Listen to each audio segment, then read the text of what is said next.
সম্প্রতি নানচিংয়ের ইউহুয়াথাই জেলার একটি অফিস বিল্ডিংয়ের ভেতরে অনুষ্ঠিত হয় এক অভিনব অগ্নি নির্বাপন মহড়া, যেখানে বিপদ শনাক্তকরণ ও তা মোকাবেলায় সক্ষম স্মার্ট রোবটগুলো অংশ নেয়। প্রযুক্তির উৎকর্ষ আর কৃত্রিম বুদ্ধিমত্তার ছোঁয়ায় মানুষের জীবন রক্ষা ও নিরাপত্তা ব্যবস্থার চিত্র এখন দ্রুত বদলে যাচ্ছে। বিপজ্জনক ও জীবন ঝুঁকিপূর্ণ পরিবেশে মানুষের বিকল্প হিসেবে রোবট ও রোবোটিক কুকুরের মতো সর্বাধুনিক এমবডিয়েড ইন্টেলিজেন্স প্রযুক্তির সফল প্রয়োগ শুরু হয়েছে চীনে। নানচিং শহরের সাম্প্রতিক এক অভিনব অগ্নি নির্বাপক মহড়া দেখিয়ে দিল কিভাবে কৃত্রিম বুদ্ধিমত্তা ও রোবোটিক্সের মেলবন্ধন মাত্র 1 মিনিটের মধ্যে যে কোনো বড় দুর্যোগ মোকাবেলা ও জীবন রক্ষায় অনন্য ভূমিকা রাখতে পারে, যা এক নিরাপদ ও বুদ্ধিমত্তা সম্পন্ন আগামীর এক দারুণ বার্তা বহন করে।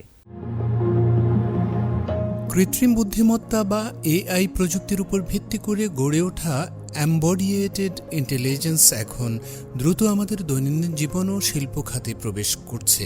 পূর্ব চীনের চিয়াংশু প্রদেশের রাজধানী নানচিংয়ে এর একটি দারুণ চিত্র দেখা গেছে, যেখানে বিপজ্জনক ও বিশেষায়িত পরিবেশে অত্যন্ত গুরুত্বপূর্ণ ভূমিকা পালন করতে উন্নত রোবট এবং রোবোটিক কুকুরের মতো বহুমুখী প্রযুক্তির পরীক্ষামূলক ব্যবহার শুরু হয়েছে।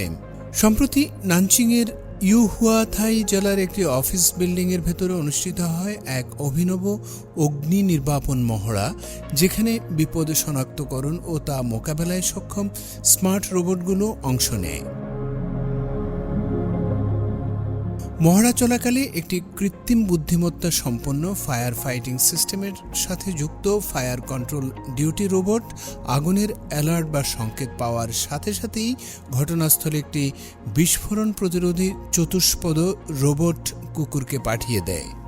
গ্যাস শনাক্তকরণের সেন্সর এবং থার্মাল ইমেজার বা তাপীয় ইমেজারযুক্ত ওই রোবট কুকুরটি ঘটনাস্থলের নকল ধোঁয়া বা ঘন ধোঁয়া শনাক্ত করে এবং বিপদ মূল্যায়ন করতে এর বিল্ট ইন বড় এআই মডেল ব্যবহার করে।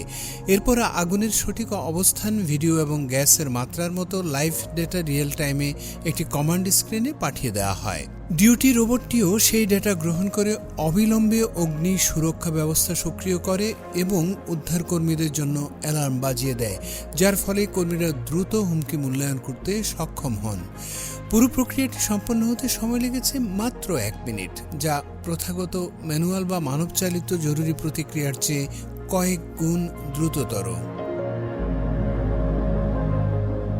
উভয় রোবটই উচ্চ ঝুঁকিপূর্ণ বিশেষায়িত রোবট তৈরিতে বিশেষজ্ঞ নানচিংয়ের একটি স্থানীয় কোম্পানি দ্বারা বিকশিত হয়েছে।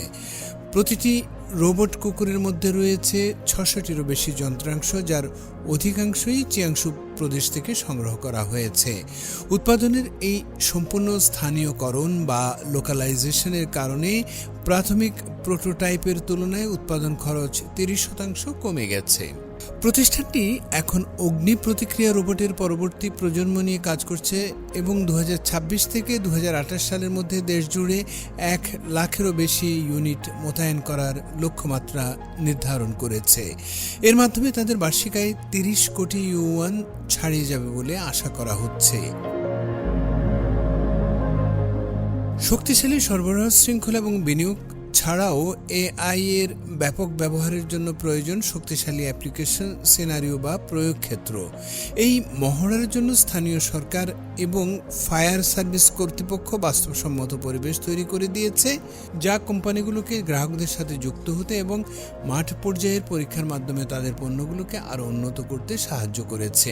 উল্লেখ্য, 2026 সালে নানচিং একটি অগ্রগামী এআই প্লাস শহর গড়ে তোলার লক্ষ্য নির্ধারণ করেছে।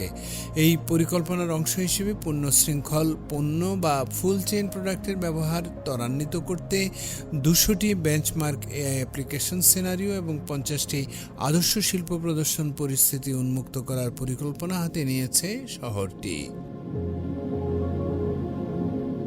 মাহমুদ হাশিম, সিএমজি বাংলা।